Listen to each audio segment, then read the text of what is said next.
Welcome to Aviation Week's Check 6 podcast. I'm Joe Anselmo, editorial director. For decades, Airbus and Boeing have dominated the market for single-aisle commercial airliners. But they're not the only duopoly. The engines for those aircraft come from just two suppliers, Pratt & Whitney and CFM, the longtime joint venture between GE Aerospace and Francis Safran. But now Rolls-Royce wants to shake things up. After years of financial struggles and declining relevance, the UK engine maker says it intends to challenge CFM and Pratt as the engine supplier for the next generation of single-aisle airplanes in the early 2030s. Here with the details is Aviation Week's propulsion guru, senior editor Guy Norris. Also joining us is Jens Flotow, Aviation Week's executive editor for commercial aviation. And here to give us a reality check from a financial perspective is special guest Scott Mikus, Director of Aerospace and Defense Research at Melius Research and a contributing columnist to Aviation Week. Guy, can you set us up here? Airbus and Boeing are finally expected to field new narrowbodies in the next decade. What options right now for engines are on the table, and what is Rolls now proposing? Yeah, thanks, Joe. I think you set out the table pretty clearly there. Boeing and Airbus have, as you said, traditionally relied on Boeing in the case of CFM. They've been the exclusive provider to them. Airbus has been able to offer a choice of CFM, the LEAP, and the Pratt & Whitney geared turbofan. So what's happening now is as we approach this new era, these new generations of single aisles, the three engine maker groups now are really basically laying out their stall and saying, we all want to be included in this. So CFM has got this technology program called the RISE, which has been going now for about 5 years, aimed at a open fan mostly. That's the version that we've seen anyway. Pratt & Whitney, of course, with its geared turbofan, is looking at a next generation of that. And so Rolls is really now entering the scene. It's throwing down the gauntlet, as it were. It's got its own version of a geared turbofan, which it wants to enter into this market. And it's pretty serious about it. Correct me if I'm wrong. Didn't Rolls just bail out of the single-aisle market about 15 years ago? I mean, what's changed? Yeah, you're right. Of course, Rolls and Pratt were founder members of International Aero Engines, which was pretty successful in competing with CFM with the V2500 engine. But about 2011, of course, that was when Pratt was rolling out the first GTF. And I think they couldn't play together anymore. So Rolls essentially sold its share and backed out. Of course, by then it was fully committed to what it saw as the higher value wide body market. But as things have changed, of course, over the past decade and a half, and under the sort of new guidance of the CEO, Tufan Erginbilgic, they've really laid out a new strategy, and he's seen that really the money is with the numbers. It's with the single aisle market, and this is a market they cannot afford to miss out on. Essentially, if they want to be considered as one of the big three, they have to be in it, and it's as simple as that. So a couple of years ago, in fact, late 2023, as part of a massive reorganization of Rolls, Erginbilgic basically said, we want to be in the single-aisle market again. It wasn't clear then exactly how this would go, and over the past few years, they've rolled out bits and pieces, details of this version of the UltraFan engine. Of course, they were developing that for the big wide-body market, but they've turned their attention to basically developing a single-aisle version of that technology for these new markets. So that's where we are today. We just got to see, for the first time, much more detail about what this proposal is. Well, let's head over to Jens in Europe. Jens, you've been covering the blow-by-blow. CFM, as Guy noted, is looking at open rotor concepts. I think Boeing in particular has been pretty skeptical of an open rotor. And there's also the ducted fan solution. Where are we in this back and forth on that? Well, I guess we're about 2-3 years out from a decision, at least on the Airbus side. Airbus, unlike Boeing, has been very, very positive about open rotor. Has been working very closely with GE and Safran about the concept. But if they want to stick to their timeline, which is to launch a new narrowbody in 2030 or around 2030, but let's say in 2030, then there's really not that much time left for anyone to freeze a design. It's got huge implications, because if Airbus really does decide to go down the open rotor road with GE and Safran CFM, basically, then if the other side, Pratt, wants to offer a competing engine, or Rolls wants to offer a competing engine, then they would have to follow that same architecture, because you can't really design one aircraft for an open rotor and a ducted engine at the same time. And that has obviously consequences on the Boeing side as well, because if Airbus went open rotor and Boeing doesn't, as it looks like, then the engine makers will have to, CFM in this case, will have to develop two different engines if they want to be on both platforms. So really interesting. On the Rolls side, that slalom continues, and they really, if just going back to what Tufan said on the earnings call just a few days ago, he really insisted on wanting to partner with someone. It didn't sound as if he wants to go it alone. And he says he's being approached by others. He didn't say who that was. But I guess, Scott, we can talk about the various scenarios some more. Yeah, let's go to the finance guy, Scott. Rolls-Royce has been the sick child of this industry for a long time. It seems like they're starting to turn around. I mean, how do they pay for this, and who could they potentially partner with? It's a good question. I mean, developing a clean sheet engine, taking it all the way to the production stage and industrializing the production system could be $10 billion or more of investment. Obviously, CFM's been investing on the RISE program for a while. International Aero Engines and Pratt Whitney, seeing that they're going to go with the GTF Gen 2, which will be a ducted solution. CFM, if they do have to go with a ducted solution, could always borrow some of the technology learnings and lessons from the RISE engine program to incorporate into a ducted solution. Rolls-Royce with the UltraFan 30 that they're targeting for the narrowbody market, they would probably prefer to have some risk-sharing partners as well, because obviously this is a high-risk proposition. You end up spending a lot of money on the upfront development. Often you have to work through teething issues. You're typically losing cash on your engine sales to Boeing and Airbus initially, and then you have to wait for the aftermarket to kick in before you actually start turning profits. So options that Rolls could pursue for risk-sharing partners, MTU Aero Engines could end up being one, although that would be a little bit of a sticky situation if they're also working on the GTF Gen 2.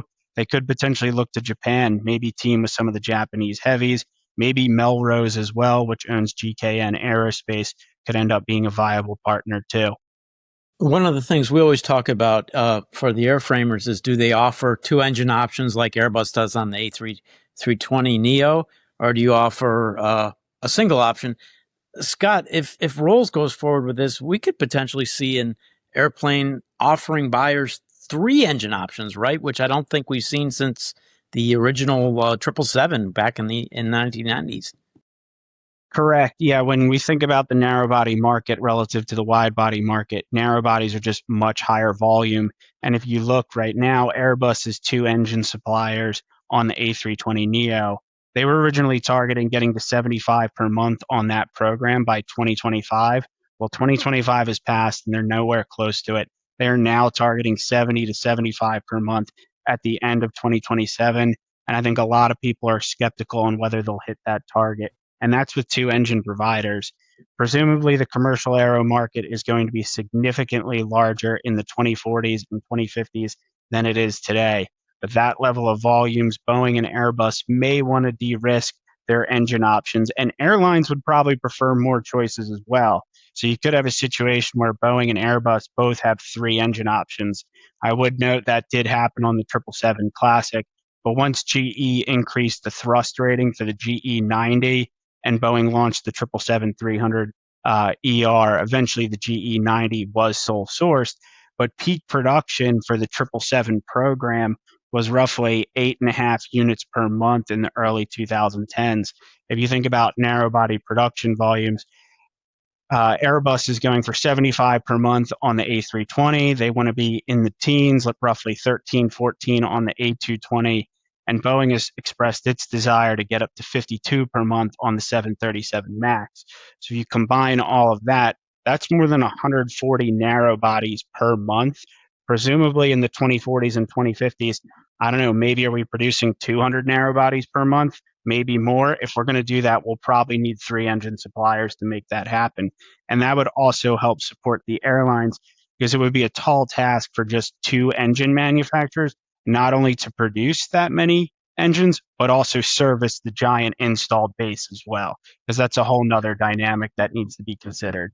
And just jumping in here, and just to follow up what Scott was saying, it's interesting to note that the decision to offer 3 engines on the 777 was really based on, they were coming off the 747-400 program at that early stage. And they'd already certified 3 different types of engines for that model and hated the process. It was a really complicated, difficult certification and made things very expensive. And they really didn't want to do the same thing, but the airlines themselves, as kind of Scott inferred there, were really behind the push to get all three options on that. The difficulty that may be faced here with the new generation of single aisles is that to get the fuel savings and efficiency levels that the ducted guys want to get out of this versus the open fan, is that they have to look at a much more integrated installation. And this could mean, actually, part of the reason being is that you have to have the larger the fan, the slimmer the nacelle you have to have to try and get to meet the fuel efficiency benefits of the open fan. So one of the things they're looking at, both Pratt & Whitney and Rolls-Royce, is to offboard some of these systems that go into that nacelle into the airframe. So you're talking about generators and oil systems and lubrication, so things that traditionally live around the engine. So if that's the case, and you're talking about a much more integrated system anyway, where they're designing from the get-go with the airframer as a partner, it's going to make it a little more complicated than today, whereas you simply, install an engine on a pylon and it could be, it's, a bit like the 787 designed to be almost agnostic in whether you go for one engine or the other. I don't think that's going to be the case with these new systems. They're going to be so tightly integrated. So yes, the preference would be for let's offer all 3, but the reality may be that that's going to be difficult. But if you look at it from a strategic point of view, I would say there is a case for Boeing to go for at least a second engine supplier, because they've lost so much market share against Airbus, the A320. And if they had a second engine on the next program, then their offer would be appealing to a broader part of the market, because they could go to all the Pratt customers, and if it's Pratt, or in Rolls' case, that argument doesn't really work, but on the Pratt side it does. So I think it's just an interesting thought that maybe they go for 2 engines just to get better market access. Yeah, and I agree, Jens. The choice, the potential for Boeing to go for double, offering 2 engine options is realistic, quite realistic. I'm just saying that I don't think going to 3 maybe is as practical as we'd like to think, because of the installation system, and the close integration that this is going to require. But I could be wrong. And Guy Scott had noted that Rolls-Royce would need a lot of money to move forward with this plan. They don't have a lot of money. So who would be their potential partners for something like this? It's a good question. I mean, the numbers that have been bandied about so far is that the initial development cost is in the sort of the area of about $4 billion. So that's a hefty chunk of change. Rolls, as you noted in your introduction, has not been financially well off at all, to say the least, fighting all of its issues on the wide body engine problems that they've had and getting back into shape because of that. But they have turned the corner, I think, under UltraFan. I mean, they're doing remarkably well in a short space of time. And I think what he's really said is that he's not looking for direct government loans, UK government loans. He's just looking for more support into research and technology in institutions that I guess he's basically saying that they don't have access to normally. So things like the ATI in the UK, as well as Clean Aviation in Europe. And of course, Clean had this sort of initiative to try and get an UltraFan type engine onto a single aisle. Rolls was part of the Heaven program until quite recently. And that's about to close at the end of this year. They're moving into a new program, which is going to look really more at the installation of the engine, and that's another key part of that's under the unified program. One of the things that they've sort of revealed with this new configuration is the engine itself is quite short, much shorter than you'd get normally for a 30,000 pound thrust engine. And part of the reason for this is that, you want a bigger fan as you possibly can for the bypass. But of course, with a single aisle, you don't have much real estate under the wing to get that in. So they're talking about a 90-inch diameter fan. And to put that into context, when the 747 first came out with these amazingly big engines, the JT9D, they were about 94 inches in diameter. So you're talking about just a few inches shorter than that, those first big engines. And so where do you put that? Obviously CFM's looking at about a similar fan diameter for the RISE program. Pratt & Whitney has talked about an 85-inch diameter fan for a Gen 2 GTF. So they've all got that situation to deal with. So what Rolls is saying is that by shortening the duct, putting a gear in, it means they can reduce the diameter of the low pressure turbine at the back of the engine. Now, the LP spool drives the fan at the front. So the bigger the fan, the bigger that LP system has to be. If you put a gear in between the two, you can shrink the low pressure turbine at the back. And that means you can, if you put it in a short duct nacelle, the airframe maker has more leeway as to how to mount that engine under the wing. In fact, you don't really mount it under the wing at all. You cantilever it out slightly ahead of the wing. So it's tricks like that are going to make all the difference here. The other really kind of curious thing about their concept is that, I mentioned that really slimline nacelle earlier on. Behind the fan, they're also looking at emphasizing the fact that there's more tricks in the bag still left to play, if you like, for traditional ducted engines. They've said that not all of that runway has been used up yet. So they've got little things like tubicles mounted on the outlet guide vanes behind the fan. The only thing in nature where we've seen this is in the sperm whale, where the pectoral fins have got these very similar leading edge protuberances. They're for hydrodynamic improvements. That's what marine biologists believe. And so there's a bit of biomimicry going on here. And Rolls-Royce is basically, I'd never seen that before in an engine, but it's a sort of example of how they're trying to sort of say, look, everybody thought the ducted fan was at the end of the line. It's not. There's still plenty to go. Pratt & Whitney, of course, is right there with them. They believe the same thing. And then finally, I'd just say that there's also other ways of skinning the cat. All three of them are looking, for example, at hybrid electric integration. Taking more power out through hybrid electric generation means that you can de-emphasize the wear and tear on the core from a thermodynamic perspective. And that, in fact, is part of this new philosophy of trying to say, we've heard recently how the LEAP and the GTF currently are not sitting on the wing, surviving anything along as the current or the previous generations of the next gen engines. So part of what they're saying is, let's offboard some of that, take it off the core so that we can go back to these 20,000 hours plus on wing durability that we've seen. So there's many things to talk about here. Well, Jens, Guy just talked about that frustration. I mean, and we heard Scott note that the market is much bigger than it used to be. and it's going to keep growing. Airbus's CEO, you wrote about it. It was sort of extraordinary. He came out and called out Pratt & Whitney. He said their inability to deliver enough GTF engines is hampering Airbus's ability to ramp up production. So that opens the door a crack wider for a third entrant also, doesn't it? Yeah, that's true. I mean, this is obviously about the current generation engines. There is an interesting case here, which is the potential A220-500, the stretched A220.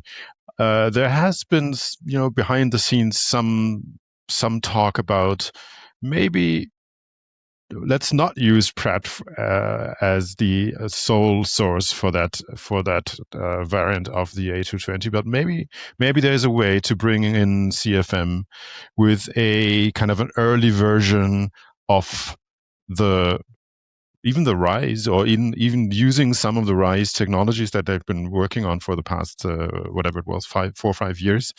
Now, obviously, that program hasn't been launched yet, and we'll see whether it really comes to it. Obviously, people have to determine how big the market is, whether it's really worth doing it, whether it makes sense strategically, given that the current airline customer base is all Pratt. But it's an interesting thought, and yes, definitely the performance of the current engine providers would encourage the airframers to look out for alternatives. And Scott, you wrote a column for Aviation Week in January where you noted that the profit drivers of the engine manufacturers are misaligned from the profit drivers of the aircraft producers, Airbus and Boeing. How does that business model need to change on the next gen programs to get it back into alignment?